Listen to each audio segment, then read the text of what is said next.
সুপ্রিয় দর্শক মণ্ডলী, প্রতিদিনের মতো চলে আসলাম এই মুহূর্তের আজকের 19শে মে 2026 রোজ মঙ্গলবারের খুবই গুরুত্বপূর্ণ ঝড় বৃষ্টি, বন্যা, নিম্নচাপ এবং আবহাওয়ার সংবাদ নিয়ে। এবার দুই বাংলার দিকে ধেয়ে আসছে তীব্র তাপপ্রবাহ, ভারী থেকে অতি ভারী বৃষ্টি ও ভয়ঙ্কর নিম্নচাপ।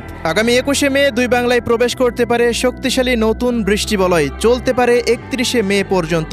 টানা ভারী বৃষ্টিতে বৃদ্ধি পেতে পারে হাওড়, খালবিল ও নদ নদীর পানি। উত্তর পূর্বাঞ্চলে হতে পারে আকস্মিক বন্যা, ডুবে যেতে পারে ফসলি জমি। এদিকে ইতিমধ্যেই বৃদ্ধি পেয়েছে দুই বাংলার তাপমাত্রা পরিস্থিতি। আগামী কয়েকদিনের মধ্যেই তাপমাত্রা উঠতে পারে 42 ডিগ্রি সেলসিয়াসের ঘরে। ফের শুরু হতে পারে ভয়াবহ তাপপ্রবাহ। অন্যদিকে দিনের বেলায় তাপমাত্রা পরিস্থিতি বৃদ্ধি পেলেও রাতের বেলায় হতে পারে স্বস্তির বৃষ্টি। এদিকে আজ রাতেই ধেয়ে আসছে ভয়াবহ কালবৈশাখী ঝড়, এমনটাই জানাচ্ছে আবহাওয়া অধিদপ্তর। তো প্রিয় দর্শক, আজ থেকে পরবর্তী এক সপ্তাহের বিস্তারিত আবহাওয়ার রিপোর্ট থাকছে আজকের এই ভিডিওটিতে। কে কোন জেলা থেকে দেখছেন কমেন্ট করে জানিয়ে দিন। প্রতিনিয়ত আবহাওয়ার সঠিক তথ্য পেতে আমাদের ইউটিউব চ্যানেলটিকে সাবস্ক্রাইব করে রাখুন। সুপ্রিয় দর্শক মণ্ডলী, প্রতিদিনের মতো আমরা সরাসরি পর্যায়ে চলে আসলাম ইউরোপিয়ান আবহাওয়ার পূর্বাভাস মডেল রাডারের কৃত্রিম ভূ উপগ্রহ চিত্রে। তো শুরুতেই আমরা এই মুহূর্তে দুই বাংলার আকাশের দিকে নজর রাখবো, কোন কোন অঞ্চলগুলোতে বজ্রসহ বৃষ্টিপাতের মেঘমালা তৈরি হচ্ছে সেই আপডেটটি দেখার জন্য। পাশাপাশি প্রিয় দর্শক, গতকালের আপডেটে আমরা জানিয়েছিলাম যে দক্ষিণ ও দক্ষিণ পূর্ব বঙ্গোপসাগরের বুকে সৃষ্টি হয়েছে একটি সার্কুলেশন। তো সেখানে গভীর সঞ্চালনশীল মেঘমালা তৈরি হচ্ছে, যার প্রভাবে আন্দামান সাগর একেবারে উত্তাল অবস্থায় রয়েছে। তো এর প্রভাবে বাংলাদেশের দিকে তেমন কোনো নিম্নচাপ বা লঘুচাপ আসার মতো এখন পর্যন্ত তেমন কোনো সম্ভাবনা দেখা যাচ্ছে না। তো এই অঞ্চল আগামী কিছুদিন উত্তাল থাকতে পারে। তো এদিকে দেশের আবহাওয়া পরিস্থিতিতে আমরা দেখতে পাচ্ছি এই মুহূর্তে রংপুর, ময়মনসিংহ ও সিলেট বিভাগের জেলাগুলির উপর দিয়ে ভারী বৃষ্টিযুক্ত মেঘের আনাগোনা রয়েছে। তবে এদিকে ঢাকা, খুলনা, বরিশাল, চট্টগ্রাম, কলকাতা, রাজশাহী অঞ্চলগুলোতে তেমন কোনো বড়সড় আবহাওয়ায় পরিবর্তন লক্ষ্য করা যাচ্ছে না। তবে আজ রাতের মধ্যে ভারী বৃষ্টিযুক্ত মেঘমালা তৈরি হওয়ার সম্ভাবনা রয়েছে। যদি ভারী মেঘমালা তৈরি হয় তবে তার প্রভাবে রাজশাহী, খুলনা, বরিশাল এবং উত্তরবঙ্গের রংপুর, ময়মনসিংহ, সিলেট, পাশাপাশি ঢাকা বিভাগের দু এক অঞ্চল, চট্টগ্রাম বিভাগের দু এক অঞ্চলে বিক্ষিপ্ত বৃষ্টিপাত হতে পারে আজ রাতের মধ্যেই।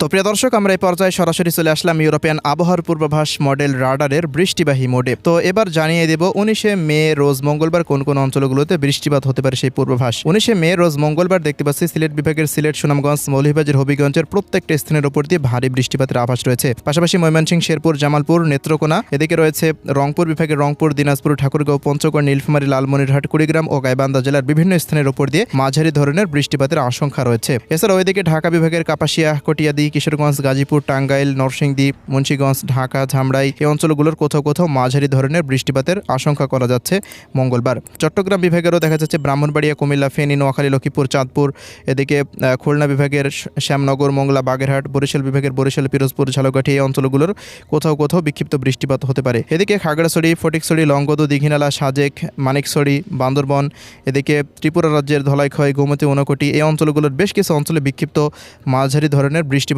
আশঙ্কা করা যাচ্ছে। বজ্রসহ বৃষ্টিপাতের প্রবণতা পরবর্তী সময়ে আরও কিছুটা বৃদ্ধি পেতে পারে চট্টগ্রাম বিভাগের অঞ্চলগুলোর দিকে। তবে ঢাকা বিভাগে তেমন কোনো আর পরিবর্তন নেই। যে অঞ্চলগুলোতে বৃষ্টিপাতের আশঙ্কার কথা দেখলাম ওই অঞ্চলগুলোতে বৃষ্টিপাত হতে পারে, দু এক অঞ্চলে আকস্মিক বৃষ্টিপাত হতেই পারে। এদিকে রাজশাহী বিভাগের রাজশাহী, পাবনা, এরপর নাটোর, ভেড়া, ভাঙ্গুড়া, শিবালয়, এদিকে দেখা যাচ্ছে কুষ্টিয়া, মেহেরপুর, চুয়াডাঙ্গা, ঝিনাইদহ, মাগুড়া, যশোর, নড়াইল এই অঞ্চলগুলোরও কোথাও কোথাও দেখা যাচ্ছে রাত 10টার মধ্যে বৃষ্টিপাতের আভাস রয়েছে। তবে সারাদিনই দেশের অধিকাংশ স্থানে আবহাওয়াটা প্রায় পরিষ্কার অবস্থায় থাকতে পারে। এদিকে রাত 3টার পর হচ্ছে আবারও মঙ্গলবারের দিন রংপুর, ময়মনসিংহ ও সিলেট বিভাগের জেলাগুলিতে বৃষ্টিপাতের প্রবণতা আরও বৃদ্ধি পাওয়ার সম্ভাবনা রয়েছে। পাশাপাশি এর প্রভাব পড়তে পারে ঢাকা বিভাগের জেলাতে। তো প্রিয় দর্শক, এক নজরে পরবর্তী 24 ঘন্টার আবহাওয়ার রিপোর্টে আমরা যা দেখলাম, বৃষ্টিপাতের প্রবণতা বেশি থাকবে রংপুর, ময়মনসিংহ, সিলেট, ঢাকা, চট্টগ্রাম বিভাগের জেলাগুলিতে এবং কম বৃষ্টিপাতের সম্ভাবনা রয়েছে রাজশাহী, খুলনা এই অঞ্চলগুলো এবং ভারতের পশ্চিমবঙ্গের জেলাগুলিতে। আগামী 20 তারিখের পর বৃষ্টিপাতের প্রবণতা আরও বৃদ্ধি পাওয়ার সম্ভাবনা রয়েছে ময়মনসিংহ, সিলেট এবং রংপুর বিভাগ ও ঢাকা বিভাগের জেলাগুলিতে। এছাড়াও প্রিয় দর্শক, 21 তারিখে বৃষ্টিপাতের প্রবণতা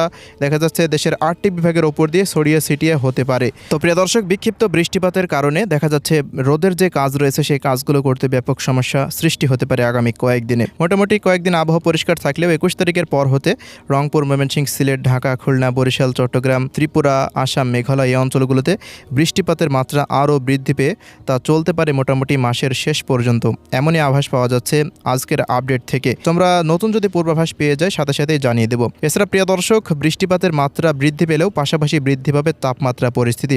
তো সবশেষ জানিয়ে দিচ্ছি তাপমাত্রা কেমন থাকতে পারে আগামী কয়েকদিনে। তো 19 তারিখের পর হতে তাপমাত্রা পরিস্থিতি কোথাও কোথাও প্রায় 41 ডিগ্রি সেলসিয়াস পর্যন্ত উঠতে পারে। তবে উত্তর পূর্বাঞ্চলের জেলাগুলিতে প্রায় 38 ডিগ্রি সেলসিয়াস তাপমাত্রা উঠতে পারে। এদিকে দক্ষিণের জেলাগুলিতেও মোটামুটি 39 থেকে 40 ডিগ্রি সেলসিয়াস পর্যন্ত তাপমাত্রা উঠে আসতে পারে আগামী কয়েকদিনে। তো এই ছিল আজকের আবহাওয়ার রিপোর্ট। ধন্যবাদ।